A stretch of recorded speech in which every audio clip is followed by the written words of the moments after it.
Guess we could start the introduction. My name is Professor Onet Mavata. I'm a faculty here in Material Science and Department. And today, we are very delighted to host a dear friend and colleague of mine for a long time. What we're going to do is I will let my postdoc to introduce his bio and who our speaker is. And then our speaker will take the floor from there. But thank you so much for coming. Thank you, Tim. We have very special guest, Professor Himanshu Mishra from King Abdullah University of Science and Technology, KAUST. He's also a co-founder and chairman at Terraxy LLC. So his talk is going to be on water hydrophobe interfaces, from debunking myths to boosting global food, water, climate resilience. But before going to the talk, I would like to give a very short introduction about the speaker. So Professor Mishra is a scientist entrepreneur at KAUST, working to transform deserts into permanently fertile landscape, advancing global food, water, and climate security. In this talk, basically, Himanshu Mishra shares his team's innovations for transforming arid deserts into basically fertile landscapes, from bio-inspired materials to large-scale field trials advancing food, water, and climate security. Professor Mishra actually earned his PhD in Applied Physics and Materials from Caltech in 2013, followed by a postdoctoral fellowship at UC Santa Barbara. As an Ellings Prize Fellow with late Professor Jacob, he joined KAUST in 2014 as an assistant professor and is now Associate Professor of Environmental Science and Engineering and Associate Faculty at the Sustainable Food Security Center.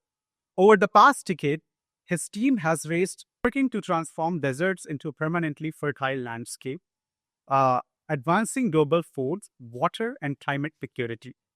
In this talk, basically, Himanshu Mishra shares his team's innovations for transforming arid deserts into basically fertile landscapes, from bio-inspired materials to large-scale field trials advancing food, water, and climate security. Professor Mishra actually earned his PhD in Applied Physics and Materials from Caltech in 2013, followed by a postdoctoral fellowship at UC Santa Barbara. As an Ellings Prize Fellow with late Professor Jacob, he joined KAUST in 2014 as an assistant professor and is now Associate Professor of Environmental Science and Engineering and Associate Faculty at the Sustainable Food Security Center. Over the past decade, his team has raised $7 million plus in funding, in competitive research funding, published over 50 peer-reviewed papers, and mentored a new generation of environmental innovators. His work has been spotlighted by CNN, the World Economic Forum, COP16, and the American Chemical Society. Well, thank you, Abhishek. Thank you so much, Tim. This is a special talk.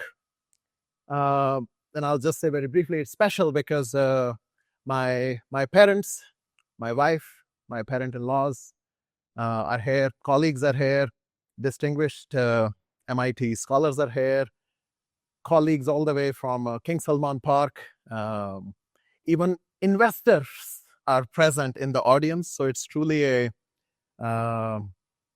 quite a melange of colleagues who have come here. So thank you. A really special moment for me. What I'm going to tell you essentially is a story of our curiosity-driven research over the course of last 10 years. And I'll focus on the translational aspects and leave the debunking part to the later stage if we have any time left. So I will talk more about how to handle the global food, water, climate security thing while creating a very strong business case. Yeah, because as I said, investors are present in the audience. So okay, let's get right to it. Here is the bold question that we ask. And the question is, how do you make deserts forever fertile? Well, it kind of sounds like an oxymoron. I mean, deserts are not supposed to be forever fertile. They're supposed to be tough scenarios. In particular, of course, I'm talking about hot and dry arid regions, such as the Middle East, northwestern part of India, parts of Central Asia, and so on, Arizona, Texas, so on. So soils are predominantly sandy. They don't really hold water or nutrients. It's hot.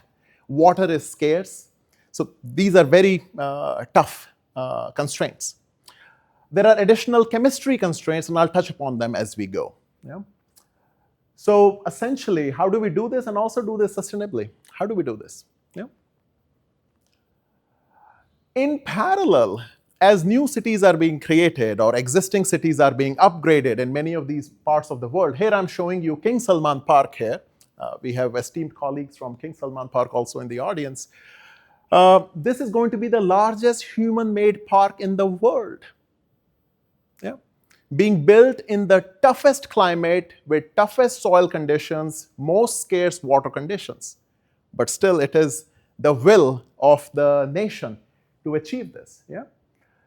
So there's a huge pull to create desert rehabilitation and do carbon capture, and also big push to get rid of organic landfills in those desert regions. So while I'm focused in this talk about Saudi Arabia, but the ramifications of what we have done apply to the entire planet, to all the arid regions of the world. Yeah. And of course, there is desire to realize as much as you could sustainably local food security. So food is not entirely imported because of ongoing wars and pandemics, supply chains get stressed. So there's a big desire to also have as much as you could regional food security to also reduce conflicts and so on. And of course, I don't need to tell you, very clever audience, that water as a precious resource, fresh water in deserts, arid regions, by definition, is the most precious resource. It's a very stressed resource. So essentially, when you apply under a hot scenario in desert, when you water a plant, and I'm talking especially of a baby plant, then because plant is so small, it doesn't have much shadow, so most of the water just evaporates. Yeah?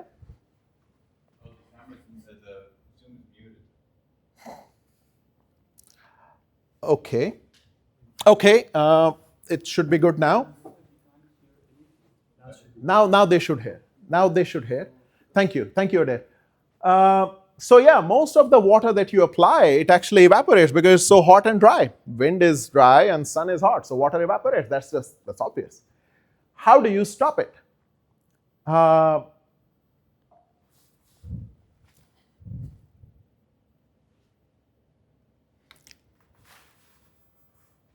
So what people have done over the years is they put sheets of plastic on wet soil. So you have hectares and hectares of land covered with this plastic sheet. It's supposed to decrease evaporative loss. But the problem is that then we are talking about millions of tons of plastic being landfilled in those regions. It cannot be reused, thin plastic sheets. Yeah? So what do? Well, in our lab, we have been studying insects, nature-inspired flowers and leaves, and studying their secrets. For instance, if you see here, I'm showing you some snippets of some of the rarest insects on the planet. There are around 5.5 million insect species on the planet, of which only 5, truly 1 out of million, only 5 live in the open ocean. And these are these helobaites. And they are super water repellent prototypes. So we studied them, we learned their secrets, and then we apply those insights on how they skate on the water surface. They don't swim, they don't fly. They're under constant attack from birds and fish and so on. And they live in open ocean, with waves and rainfall and so on. Yeah? So we learned their secrets and we translate those insights on technology number 1. This is how we got started in experimenting with plants. When you go to the beach, sand is always wet. We coat sand grains with nanoscale coating of paraffin, and that renders this material into a highly water repellent material. I mean, at the grain level, it is water repellent, but at a macro scale, it is super water repellent. So if you tilt, water rolls off. Yeah. So what do we do with this? Well, let's think about it a bit more. So if sand grains, which are intrinsically wetting, would form some 3-phase contact angle like this. But if I cover this with a water repellent coating, this will change to this. As a result, this curvature shifts to this. So the upshot is, if I put a coating of Sandex or super hydrophobic sand, which we invented, on top of wet soil, it will now, this liquid water will not rise into it. Because to rise, you need a curvature like this. Yeah. So if this water cannot rise until here, then this water does not touch solar radiation. It doesn't get kissed by the wind, the dry wind. So this water would have to evaporate to get out. And water's latent heat is pretty high. So with this approach, you can cut down evaporative loss of water in a desert quite substantially. Yeah. So you apply about 1 centimeter thick layer of this sand, which, by the way, 1,000 kilos of sand requires only 1 kilo of paraffin to be applied, to be rendered into this form.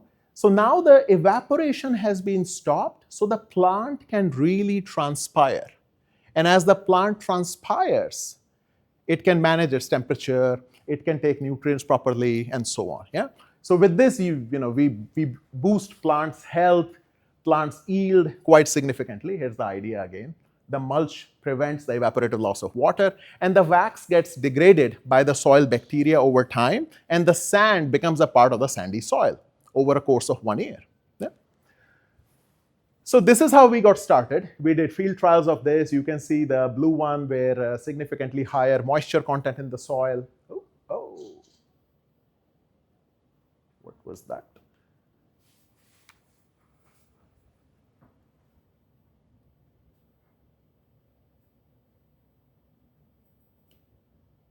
Okay, and then we scale up the technology from producing this material at grams per day scale to producing hundreds of kilos per day scale. We start doing experiments with in fields, and this is how we got started. Yeah, experiments with just to give you an idea. Yeah, here's an idea, because most of the work is done in very large fields, but this is a cool, clean, careful study which shows you. By doing this gravimetry simple mass measurements, we can show we can shut down evaporation quite substantially by applying Sandex on top. Yeah, and so even though the total evapotranspiration from the plant remains the same, but we have significantly arrested the evaporation. What does that mean? It means the plant can transpire much more now, which means plant is healthier, which means plant has much more yield. So, I mean, I don't expect you to read all this, but the yields are significantly higher. Transpiration efficiency is higher. Stomata size are big. Xylem dias are big. And so it's essentially like a little child is going to gym and becoming very strong. Because from the baby child onwards, that plant is used to transpiring much more. So the leaves stomatal sizes are bigger, xylem tissue radii are bigger, and so on. Yeah? And of course, the upshot of all this is yield is significantly higher. Yeah? So this is how we got started back in the day, several years ago. This is our team members applying the material close to the root region. Of course, all is mechanized now. And we got some studies out and took this to the field, and we scaled up the production. So here is a field that we built, our team, our students at KAUST. We created this. This field was built by our team. This is about a hectare in area, 10,000 meters square. Built a pumping station and so on, and scaled the production of Sandex to 1 ton per day. Yeah, but see, water is the primary requirement for growing plants, but water is not everything. Just like humans, water is very important, but you also need food. You need fertilizer, right? So.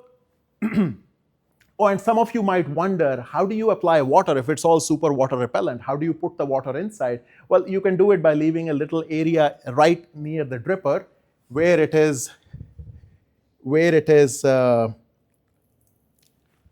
dripping water. Here you can leave the normal soil so it can suck water in. So water can go through this hole and spread, right? So this is super water repellent. A little lag. So this area here, this is super water repellent. So water cannot, only vapor can get out, but in the middle, water can go in and so on. Yeah. So this is a small area, but water won't evaporate from the side. So okay, in this first part, we hello.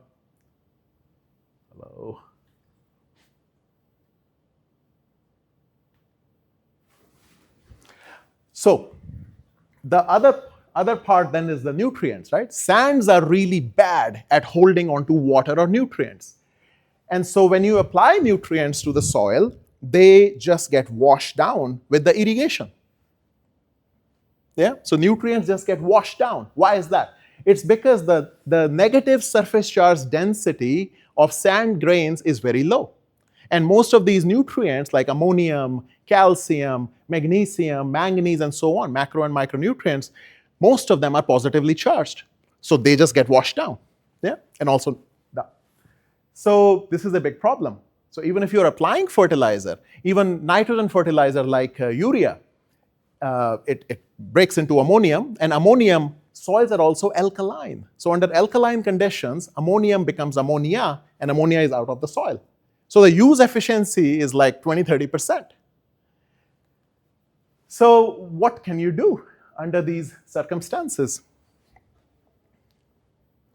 Here is a snippet of, you can see that sand has much less surface charge density compared to clay, for example. Therefore, some element of clay in the soil is useful. But desert sands don't have it because nanoscopic clay flew away during dust storms because it's nanoscale. Yeah? And then regarding the pH problem is also not just limited to Saudi Arabia or the Middle East. It's actually all the desertified regions of the world. They suffer from alkaline soil pH. So the problems of bioavailability of nutrients, loss of nitrogen fertilizer, and so on, these are global problems. So whatever insights we develop here are translatable to those other soils of the world. Yeah?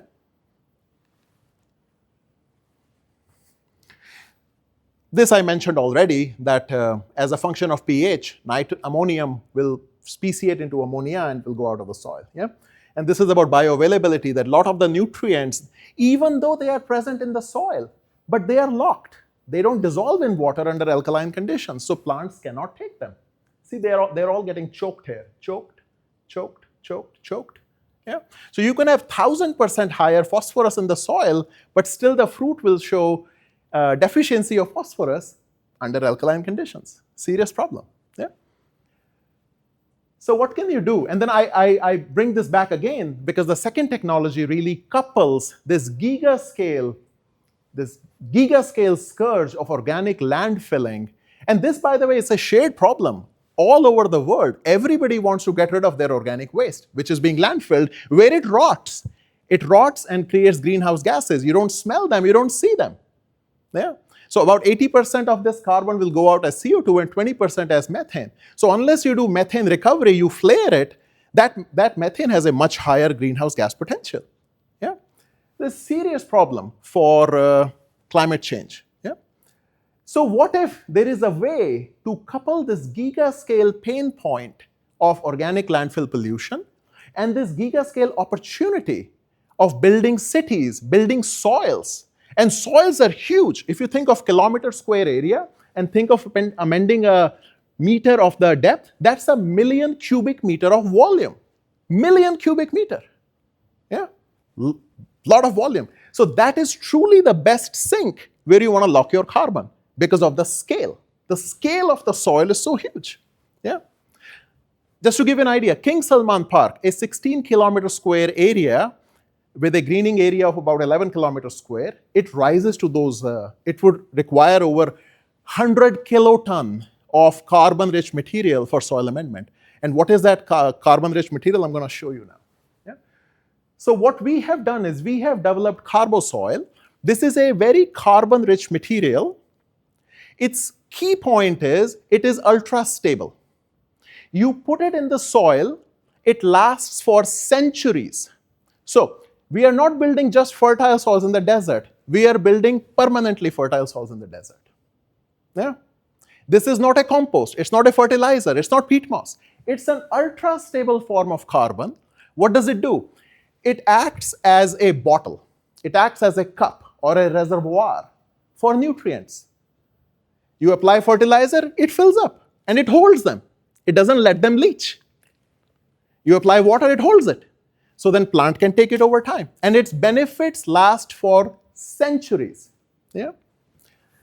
So with this, you get significant plant growth, better use efficiency of your resources. And since it is so stable, every ton of this material is equivalent to 2 tons of CO2 captured. Yeah? So those who are interested in carbon credits and so on. How do we make it?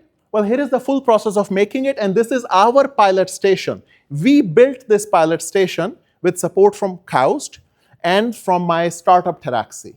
We ran this pilot for over a year, and in this process, we diverted over 400 tons of chicken poop. We love chicken poop. We also love cow poop and green curds and ag waste and so on. But chicken poop is really good because nobody wants it. And it's a pain point for the poultry industry because they have to pay money to landfill it.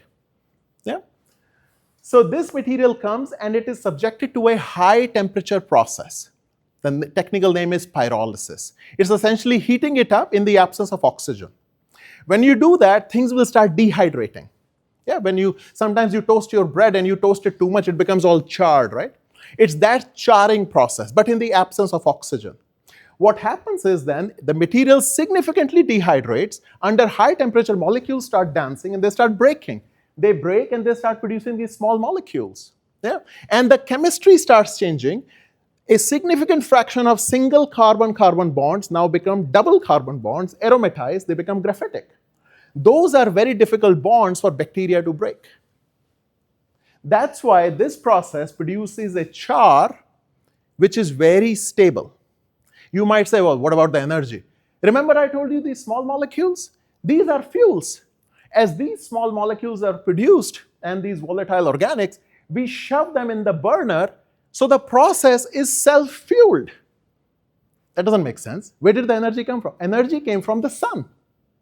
As plants grow, they are capturing chemical energy, solar energy and chemical energy. And it's that energy in the chemical bond in the waste which gets utilized during pyrolysis. Yeah? In fact, this extra fire that you see here, this is extra energy we are letting in the atmosphere. This can be utilized to produce renewable electricity. This bio-oil excess can be used towards production of fuel, plastic feedstock, and so on. Now, what is our contribution? What we have done is biochar, what comes out, this ultra-stable material, it is very alkaline in nature. So you cannot apply it directly to alkaline soils of deserts. It kills plants. It's an established fact. What we have done, we have developed a process at scale to convert this biochar into a desert-friendly biochar. So we gave it our trade name called Carbosoil. Yeah, this is our IP, KAUST IP, now licensed to my startup called Terraxy, which I co-founded with a former graduate from my lab, Dr. Adair Gallo. So this is how you deploy it in the soil. You just mix 5% of Carbosoil with the desert sand. That's it. Now that desert sand has the ability to hold on to nutrients and water and utilize fertilizer at high use efficiency, so they grow better. And so right now we are focusing on landscaping sector, high value resorts and construction projects, amazing parks and so on. And there we are disrupting the peat moss market because this is an imported material which has a horrible reputation in terms of greenhouse gas emissions. This material readily degrades in the soil, just like in the landfill, just like the compost, and then it releases minerals which plants take, but the carbon goes out in the air. And this is an imported product. This is premium, expensive product, which is imported.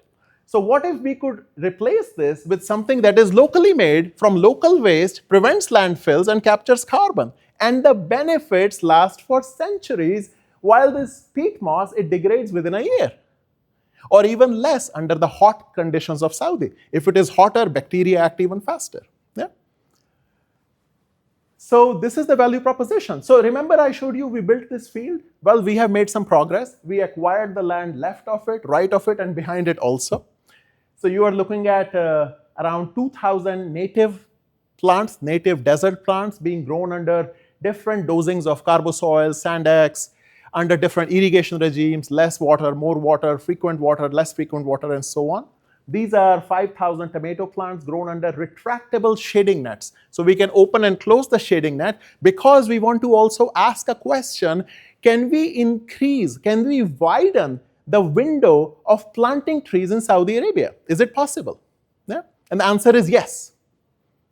Here we are growing 16 different horticultural crops, testing different Carbosoil dosings. and also testing a new generation of fertilizer based on Carbosoil called slow release fertilizers, which we call desert cookies. So these are just some representative results on sensitive plants. This is yields increasing by 40% and so on. These are representative. We have years and years of data on the efficacy of this approach. Of course, you apply it once, then you don't apply after that. You just deal with your plant, and you have accrued benefits year after year after that. I'm going to show you two studies in some detail. So these snippets are not from California. They are from the desert of Saudi Arabia. Yeah? Technology has now been taken from producing gram scales of materials per day to, in our pilot, now producing 1 ton per day. And we have now taken the post-processing part of that technology, which is our IP, to 30 tons per day production. That's industrial scale. So that translates to 6,000 tons per year. It fits beautifully with an industrial scale unit, and I will give you a snippet into that. Yeah? That's where we are heading. Now I'm going to show you some industrial trials with industrial partners who have plans to plant hundreds of millions of trees, up to billions of trees. Yeah? So this trial is done with Aramco, who's also the lead investor in my startup. Yeah? So this experiment was done on the eastern side of the country in a remote place called Khurais, in the middle of desert. Yeah? So here we planted native acacia plants, and this trial was for 2 years. What we found, at this x-axis is 2 years. What we found was, if you see, so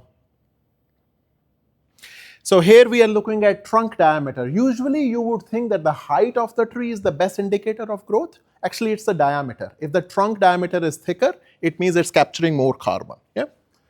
This is diameter tracked over a function, of course height also, but diameter is a stronger one. And these green ones are Carbosoil treated plants. Note all these plants, all of them get same water, same fertilizer. Yeah? The treated ones got extra only 1 kilo of date palm Carbosoil. That's it, at the beginning of the experiment, that's it. Yeah? And the growth of these is about, and that's a conservative estimate, over 60% higher. 60% higher biomass. How did we find the biomass? Well, we pull out the tree. After 2 years, we pulled them out and we measured their mass and measured soil chemistry and so on. So why was it? How? How do we explain it? Well, when we did soil chemical analysis, we found that Carbosoil treated, all these yellow ones, they just act as reservoirs. Soils that have Carbosoil, they are just much more rich in nutrients, both macro and micronutrients. That's it. And after 2 years, we go and we look at Carbosoil particles. They are beautiful, shiny, fresh particles. Yeah? And they are going to keep doing that benefit for centuries to come. Now see, you are doing carbon capture in this process in 2 ways. One, just the application of Carbosoil to the soil is carbon capture, because otherwise it will be in the landfill emitting greenhouse gases. One. Second, if the plant is growing more, that's more carbon capture. So there's a dual benefit. Yeah? I won't criticize any other carbon capture technology here. Enough said. So this is a summary of that result. So for 3 liters per plant of, in this case, date palm biochar. This is Adair Gallo, our terrific co-founder and CEO. Yeah? This is 1 kilo of date palm Carbosoil. It costs only $1. Now imagine you are applying it to a plant that costs $10,000. A plant, a tree that costs $100,000, which in some great, very high profile landscaping projects, that is the norm. It's a no-brainer. Right? $1 on a $100 plant in airports, in resorts, and so on. Yeah? So the benefit of just this 1 kilo leads to, which is less than 2% of the project cost, leads to 60% enhanced, better, higher survivability, higher growth, higher carbon capture, and so on. Better resource use efficiency also. Yeah? Now, I also am very curious to tell you about this amazing project in the heart of Riyadh, which used to be an old airport. It used to be a site where carbon would be emitted. And now this, being the largest park in the world, is going to become one of the largest carbon sinks. Yeah, very cool, very bold initiative. But see, soils here are very difficult. So for a project of this size, which does not want to deploy peat moss because it's want to be sustainable, how do you build soils of such a project? So it's a perfect ally, perfect test bed for the Carbosoil technology. So we are working closely with King Salman Park. It's a 16-kilometer square area with around 12 kilometer square or so of green area. Yeah. So if you do that times 1 meter of depth, that's 12 million meter cube of soil. Yeah, very large volume of soil.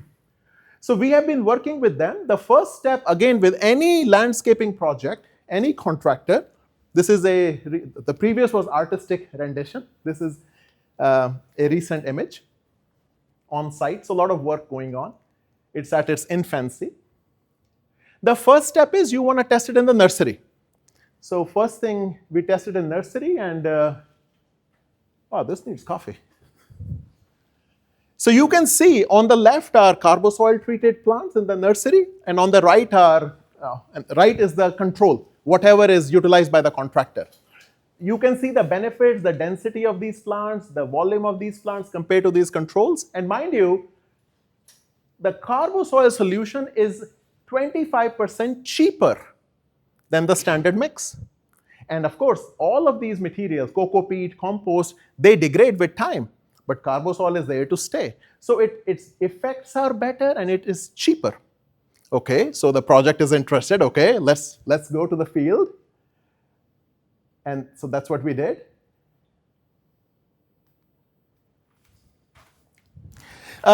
On site, then on land, outdoors, we tested a variety of native plants. And I must emphasize, this experiment was done during the peak hot summer season of Saudi. The conditions under this time, they are very harsh. They are kind of like the harshest conditions anywhere in the world. Yeah. So soils are very difficult, and climate is super, super harsh. This is not the planting season. Trees are not planted at that time, seedlings. Nevertheless, our collaborators and us at King Salman Park, their scientific advisory committee colleagues, they had so much confidence from the nursery result, they said, let's go ahead. And we did. So these are the results. Again, we tested, this is 20-some types of plants. I'm going to show you only representative results. This is Carbosoil being deployed on site. So these are dosing 0%, 2.5% by volume, 5%, 10% by volume, and so on, yeah, in the soil. And so this is mechanized with the regional contractor deployed. And then we are looking at different types of plants, grasses and native plants and non-native plants and their growth. And the results are really, really encouraging. It was started in May. May is, Masha and I left Saudi in May because it was getting too hot. But my brave team stayed there and they ran the experiment and they monitored it. They did a really good job. So these are now, so see, it was planted here, day 0, and this is now month 1.5, 2.5, 3.5. And you can see the growing green coverage. You can see the 0% keeps on struggling because conditions are so hard. Yeah? This is for another plant and another plant and so on. So the benefits in the growth of the plants are quite significant, 50%, 80%, 40% in terms of their either height or their width. In this case, we haven't uprooted them yet. But visually you can see, and by measurements on ground, the results are really compelling. And mind you, these are results under the harshest conditions of Saudi. Usually planting is done in the fall because now the conditions are mild, right? October, November, December until, let's say, March, April. Yeah? But these were done during May, June, July period, harshest conditions. What this tells you is that with technology like, it tells you that with Carbosoil and with adequately applied water, we can significantly broaden the window of planting in Saudi, both for native plants as well as for food crops. Food crops we have even done with radiation management through shading nets, cheap shading nets. And this is a very significant result. And this is for all the plants. These are averages for all the plants. Around 20 different species of plants tested under all the plants show significant benefits under Carbosoil application. All these plants get same water, same fertilizer, same everything. Yeah. One control does not have Carbosoil, but it has compost, and others have Carbosoil on top. Yeah. So this was our engagement with King Salman Park. We are also doing work, again, every contractor, first you go with the nursery, you prove yourself, then you go outdoors. Same for Jeddah Airport. Now we are their registered vendor, selling around 6,000 bags of Carbosoil. So it's picking up.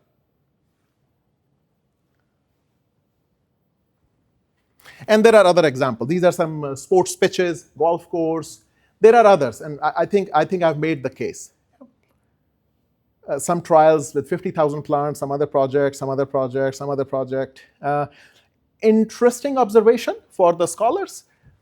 We see this very interesting, this is a three-dimensional plot between the diameter, which is the biomass growth, carbon capture, and utilization of water, irrigation volume. So you can see as the irrigation increases, the biomass increases, and as the Carbosoil volume increases, so as both of them increase, Carbosoil volume and irrigation, there is this parabolic sort of enhancement.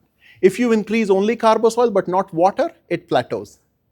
It's a very cool observation. So where is this heading? And I guess I will not have time to debunk myths today. We only talk about research translation. So the plan is to take this technology, what we have taken from kilogram to ton to, we are going towards kiloton. The plan is to continue towards megaton and all the way to gigaton. Yeah, of course, that will also mean that this will go beyond Saudi, yeah, beyond Middle East and so on. These are projections for chicken market, poultry market in Saudi Arabia. Saudi wants to increase their food security, so they are increasing their domestic poultry production, which means that domestic is increasing, imports are decreasing, which also means that the waste generation will be higher. Same for cattle and so on. And there are big ambitions to green Riyadh, green Jeddah, because they want to diversify their investments. They want to go into tourism and so on. Yeah? So there is plenty of waste available. This is just a snippet of a poultry farm. So yeah, we are very excited because our first factory is coming up. This is our asset. We already purchased an industrial scale carbonization furnace with the investment we have secured, a pre-seed investment. And now we are raising seed round to build our first industrial scale facility. And it's a rather simple setup with the concrete pad and a shed where this furnace will go. And of course, the furnace is followed by a post-treatment unit, which we have already built and tested at 30 tons per day scale. So the full industrial line of assets are available. Yeah? We just need money in the bank to get going. And we have these big mega scale projects lining up with their demand. And we have this poultry industry which has a pain point to take their feedstock from them. Yeah? So we are setting this factory close to Riyadh. This blue arrow is Riyadh. Green arrow is where we are setting up the factory. And all these red dots, they are all big poultry farms in the area. Yeah? So the biggest in this business model, the biggest cost is transportation. So the plan is to make these decentralized factories which would cater to a big population in Riyadh or other major cities, not a centralized facility. Okay, well, I think, yeah, there is no time left to debunk myths today, but I'll be happy to tell you more about it. I think this is a good point to open up Q&A session. Just very quickly, just so you know that in all the global carbon dioxide removal deliveries in the planet in the very recent past, 90%, and in 24, 86% were delivered by biochar. Yeah? And Carbosoil is the only biochar that works in deserts of the world. That's the value proposition. And we are disrupting the highest value landscaping market where peat moss is the norm, and it's a premium product, yeah, imported product. Globally, this approach is the only approach that can do a giga-scale carbon capture. Why? Let's take a look. I am showing you croplands of the world. See India, super green, Southeast Asia, Amazonia, Brazil, parts of US, and so on. If you just look at the food production, the croplands, they cover about 13% of the land surface. The amount of carbon, let's think about growing plant. You are growing a plant, you're capturing carbon, right? You take the food, now the plant dies, it releases carbon. Next year you grow carbon again, you grow plant again, take food, plant dies. There's a cycle that's going on. This cycle cycles about same amount of carbon, about 10 billion tons of carbon per year. This is same amount of emissions from all other human activities. Let it sink in. So if we can break this cycle, because see, food security is non-negotiable. We all love our food. But if we can break this cycle by locking that ag residue in the soil, by making a compelling business case out of it, that's how we can create very strong business, a global business, and mitigate climate change. And the sheer size of ag footprint renders it to be the only method that can do this dent on this problem, the scale. Okay, with this, I want to acknowledge my co-founder, Adair Gallo. He's just a rock star, very lucky to work with him. We've been working together now for over a decade. And yeah, and the team, we have Batul Albar, she's a student in the group, serves as general manager, full-time, team members, our advisors, and you. Thank you.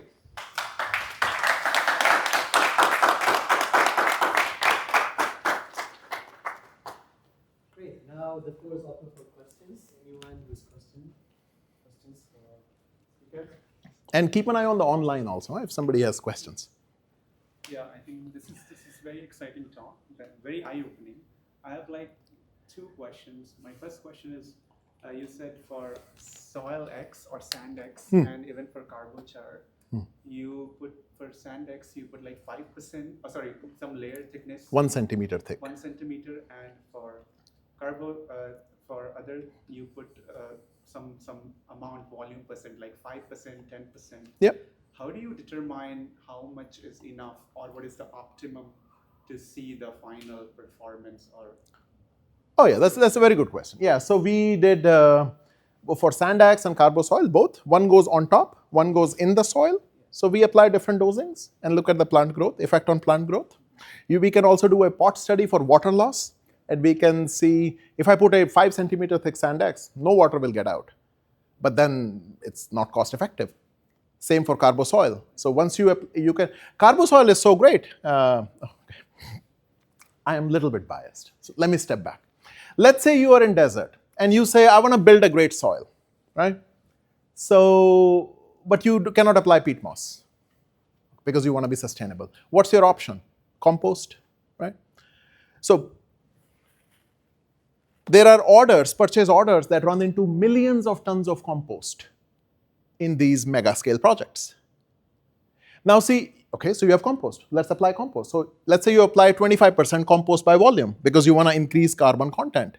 But compost itself has enough salinity that first you apply that. Soil is alkaline to begin with. Now you apply something else to it which has high salinity. It's toxic to plants. So you are limited. Carbosoil, on the other hand, is an engineered, it's a tailored material. You can take its salinity pH wherever you want. So you can, in principle, grow in 75% by volume carbosoil. Of course, the economics may not add up, but for nurseries, it's still a viable option. When you have a small seedling of something high value, and then this carbon ball goes in the soil, so you get carbon credits for it. Yeah. So the dose is a function of benefits and cost. yeah. So my follow-up question, like these studies with plants take 6 months to even 2 years, depending on the plant nature. How do you optimize the process from lab to industrial scale where you need to test some composition beforehand before even waiting for 2 years or something to see the final result? Great question. Rapid iteration. You don't wait for perfection. You go fast. And my co-founder is really good at it. Yeah. Yeah. Okay, my final question. Yeah. My final question is that you said that this carbochar acts as a Sponge. store or something to Yeah. hold these. Yeah. Do you have some visualization of that or some video or microscopic mechanism how actually? Oh, yeah. Absolutely, absolutely. So it's a material, imagine acetic acid, right? If you put acetic acid in water and pH is 7, it will be acetate, right? If the pH is above the pKa of this weak acid, it will be fully deprotonated. So this carbosoil has got several carboxylate groups and also pyridinium groups. So under pH, soil pH, which is 8, 8.5 in Saudi region, which is alkaline, all the carboxylate light up. All the acids are now carboxylate. So it's in moist conditions, it's essentially a negatively charged material with some hotspots of pyridinium, which are positively charged. So in a loose terms, it's a bit of a zwitterionic material, which is very inert. So when you apply fertilizers, these are plus minus things, they come and they attach. It's just pure electrostatics. And recently, we have also figured out how to boost this cation exchange capacity by 200%, 300% through a simple process. So we can tailor that also. So we can tailor nutrient holding capacity, salinity, pH. So it's an engineered tailored material, tailored for alkaline soils of the world. So with this, we have unlocked the potential of biochar for alkaline soils of the world. Let me make one more comment about acidic soils of the world, right? Just so you can appreciate the impact. As I showed you, biochar delivered 90% of the deliveries of carbon credits. I didn't do it. World is doing it, right? All of those are done. All that research is concentrated in the acidic soils of the world. Look at where you are. Look at Australia, parts of Australia, parts of Europe, Brazil, where the original biochar applied soils were discovered, acidic soils. Why? Because biochar is alkaline, super alkaline. You put it in acidic soils, they neutralize each other. It has a beneficial effect. But if you put it in alkaline conditions, it's a disaster. So we have unlocked the potential of biochar for the blue regions of the world. And there is a tremendous value to be created. Yep. Yep. Great. Any other questions? I'd like to add a comment. I had the privilege for 10 years of working at King Salman Park, which Dr. Himanshu was referencing. And he noted that I really want to impress a couple of points on this, because this is really revolutionary. Places like Saudi Arabia, call them the purple blue zones, most of those were under the ocean for millions of years. So we're talking sand, compacted and with a lot of salt. So it seems unlikely that you could ever grow a forest in that kind of condition. So King Salman Park's trying to do this, and there are challenges. We meet this amazing lab that has solved for the remarkable notion of salinity, which is our killer. It kills in these former marine environments. And we had an unusual and bad circumstance that I think is going to change science. It takes a while to get big programs to approve things, and waiting. Spring goes by, so we're left with trying this trial this summer, she said, where, forget dormancy, everything dies. And the rock star science of Dr. Himanshu and Dr. Adair and all this disrupts the entire possibility set. I really want to emphasize this for the world, for all these arid areas, the purple areas, that you could grow. You could have a whole nother growth season. And these are all countries that have very little water, except Saudi Arabia, don't have a lot of money for food.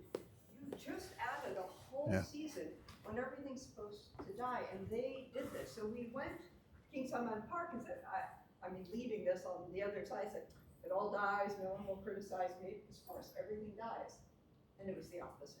this is a major global breakthrough, and I really want Yeah, to see, emphasize. they don't germinate here, 0%. This soil has compost. It remains zero. Everything Right? is zero. Look at this. Yeah, and This is a on matter site. of, yeah, just a few. Under quite harsh conditions. Like, I did not believe this was going to work. So we were prepared to redo the whole operation starting October. Right. But then So Anne we and do her, this yeah. at like 5 or 6 in the morning of planting. After 6:30, you can't be out there. I mean, you will be wiped out as the plants are. So this is big, and it's, you know, just an amazing thing that they have done. And I think you will watch this evolve and change the food possibility set for poor arid climate countries. Fascinating. Fascinating. Thanks so much for the comment. Thank you. Thank you. Anyone from Zoom? Anyone, any questions on the chat?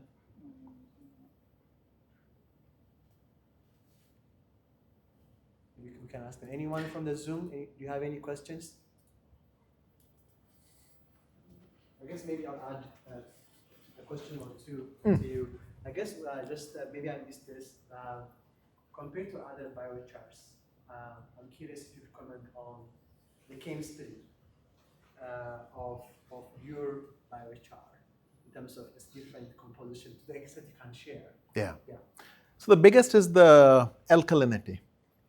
Think about it. The food that we eat has got significant amounts of potassiums. Actually, you can even make biochar out of living systems, plants, and if poultry gets infected and the whole bunch of birds die, anything living, right? This humans. Anyway, so we all have got potassium and calcium and magnesium and these things in us, and the carbon-based matrix, right? So when you carbonize this thing, it undergoes massive dehydration, so significant water thing gets out. Carbon matrix undergoes, half of the carbon goes out as CO2 in the process, half carbon gets locked as biochar, and all these ions, so potassiums and calcium, they don't evaporate, so they all get concentrated. So and they are all alkaline earth metals, so that's why it's hyperalkaline. It also depends on temperature that you cook and so on. So it's not like it's mercury or cadmium. So if you even remove them, the removed soup has beneficial quality for fertilizer, to be a fertilizer on dilution. So yeah, we just bring those parameters down.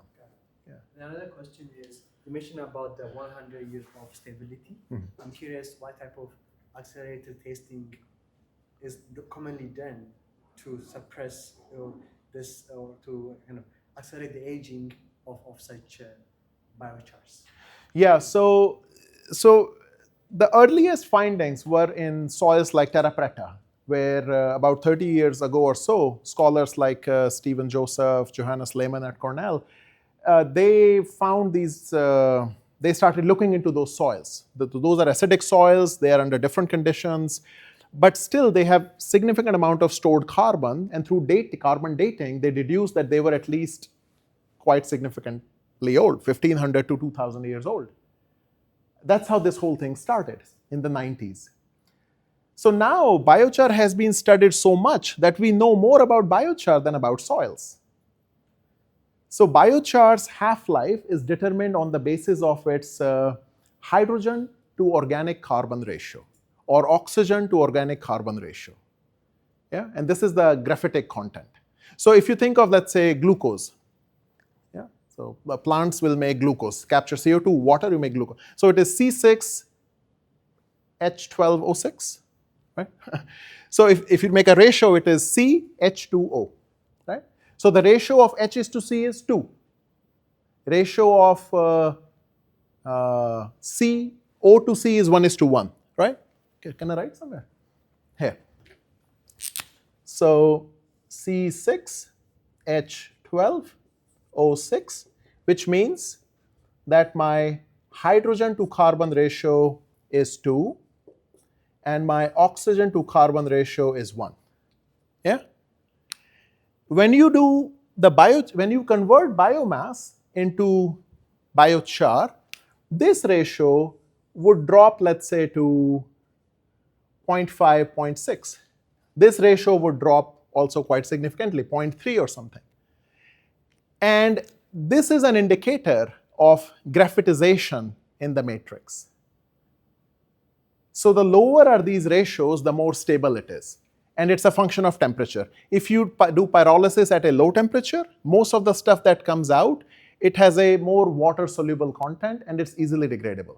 If you do pyrolysis at around 500 degrees Celsius, then kind of irrespective of the biomass, plant mass, ag residue, cow manure, animal manure, and so on, the material you generate is quite high stability.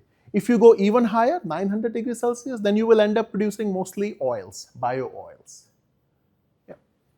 Thank you. So I think we don't have time for more questions unless there's urgent question in the chat.